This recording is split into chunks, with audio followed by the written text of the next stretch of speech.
അപ്പോൾ നമ്മുടെ ഇന്നത്തെ പരിപാടികൾ ഓരോന്നായിട്ട് കണ്ടാലോ? ആദ്യം തന്നെ ഒരു 7 എഗ് വൈറ്റിനകത്ത് 30 ഗ്രാം ഓട്സും മിക്സ് ചെയ്ത് കുറച്ച് അല്ലറ ചില്ലറ സാധനവും മിക്സ് ചെയ്ത് പാൻ കേക്ക് ആക്കി സെറ്റ് ചെയ്യും. അതവിടെ റെഡിയാവുന്ന സമയം കൊണ്ട് ഇന്നത്തെ കണ്ടീഷൻ നോക്കി ഓക്കെ ഡ്രൈ ആണ്, റെഡി ആയി കഴിഞ്ഞ് ഈ സാധനം ശരിക്കും നമുക്ക് മുട്ട കഴിക്കുന്ന ഒരു ഫീൽ തരത്തില്ല. ശേഷം ഫസ്റ്റ് ഹാഫിലെ ഇലക്ട്രോലൈറ്റ്സ് ലോഡ് ചെയ്ത് ഞാൻ ഇന്നലെ പറഞ്ഞില്ലേ നമ്മുടെ വീട്ടിന് പണി സ്റ്റാർട്ട് ചെയ്യാൻ പോകുന്ന 6 വർഷത്തെ ഞങ്ങളുടെ സ്വപ്നത്തിനാണ് ഇന്ന് തിരികൊളുത്തേക്കുന്നത്. ആ പരിപാടി ഭംഗിയായിട്ട് കഴിഞ്ഞതിന് ശേഷം ജിമ്മിൽ പോയി ബാക്കിന് 2 വേരിയേഷൻ തകർത്ത്. സത്യം പറയാമല്ലോ, വർക്കൗട്ട് കഴിഞ്ഞ ഉടനെ കുറച്ച് മധുരം അകത്തോട്ട് ചെല്ലുമ്പോൾ എന്തൊരു ഫീലാണെന്നറിയോ? അത് കഴിഞ്ഞ് നമ്മുടെ കോണ്ടന്റ് ക്രിയേഷൻ വീട്ടിലേക്ക് പോകുന്ന വഴി കുറച്ച് വെള്ളം വാങ്ങിച്ച് വീട്ടിലെത്തിയ ഉടനെ 250 ഗ്രാം ചിക്കൻ മെഷർ ചെയ്തെടുത്ത് അത് എയർ ഫ്രൈ ചെയ്തു എടുത്ത്. ടെമ്പറേച്ചർ സെറ്റ് ചെയ്യാൻ അറിയാത്തവർക്ക് 180 ഡിഗ്രി 20 മിനിറ്റ്സ് 10 മിനിറ്റ് നേരെ 10 മിനിറ്റ് മറിച്ചിടുക. നല്ല മസാലയാണെങ്കിൽ കടയിലെ ചിക്കൻ ഫ്രൈ തോറ്റു പോകുന്ന ടേസ്റ്റിൽ സാധനം കിട്ടും. അതിന്റെ കൂടെ ഒമേഗ 3 രണ്ടെണ്ണം. അത് കഴിഞ്ഞ് ചെറിയൊരു ഉറക്കത്തിന് പോയി തിരിച്ചു വന്ന് അഗൈൻ നമ്മുടെ പോസ്റ്റ് വർക്കൗട്ട് മീൽ പ്രിപ്പയർ ചെയ്ത് പാക്ക് ചെയ്യണം. അതിന് 6 എഗ് വൈറ്റ് 1 സ്കൂപ്പ് വേ ആണ് ഞാൻ മിക്സ് ചെയ്ത് എടുക്കുന്നത്. എന്താണെന്നറിയില്ല, ഇതിനോട് ഭയങ്കര അഡിക്റ്റ് ആണ് ഞാൻ. സെക്കൻഡ് ഹാഫിലെ ഇലക്ട്രോലൈറ്റ്സ് ആണ് ഇപ്പോൾ ഞാൻ ലോഡ് ചെയ്യുന്നത്. നമുക്ക് ഇന്നത്തേക്ക് ആവശ്യമുള്ള സോഡിയം എല്ലാം കവറായി. ശേഷം പാൻ കേക്ക് പാക്ക് ചെയ്തെടുത്ത് ഇൻട്രാ വർക്കൗട്ടിന് കൊണ്ടുപോയ ക്രിയാറ്റിൻ ഷേക്കർ തുറന്ന് ബാഗിൽ മറിഞ്ഞു. ഭാഗ്യം ഷൂ നനഞ്ഞില്ല. നല്ല സങ്കടം ഉണ്ടായിരുന്നു. ആ സങ്കടത്തിൽ നേരെ കയറി ലെഗ് വർക്കൗട്ട് ആണെന്ന് ചെയ്ത 3 വേരിയേഷൻ പൊട്ടുന്നവരടിച്ച്.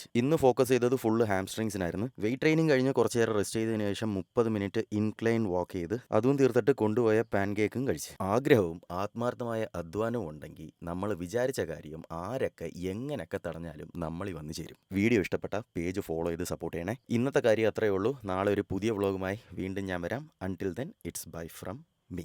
Stay strong.